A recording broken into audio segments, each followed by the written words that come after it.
مقتل رمزي شيخي على يد حبيبته بواسطة خنجر بحي إستو في وهران اليوم وسبب الجريمة.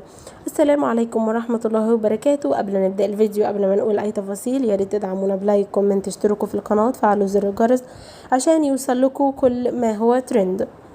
وهران تهتز على جريمة قتل جديدة بطريقة بشعة. إليكم التفاصيل. اهتزت وهران في الساعات الأخيرة على وقع جريمة قتل بشعة لاح ضحيتها شاب في مقتبل العمر في العشرينات من عمره، بعدما وجهت له فتاة تبلغ من العمر حوالي 19 سنة طعنات غادرة داخل إحدى الشقق في حي إسكو في وهران.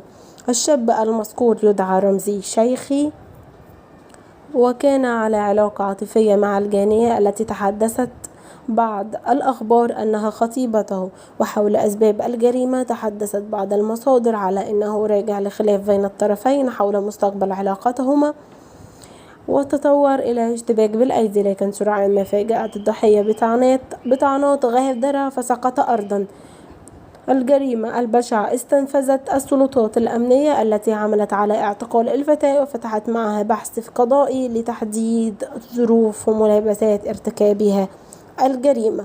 رحم الله الفقيد ورزق ذويه الصبر والسلوان. وبكده وصلنا لنهاية الفيديو مع حضراتكم، مع السلامة.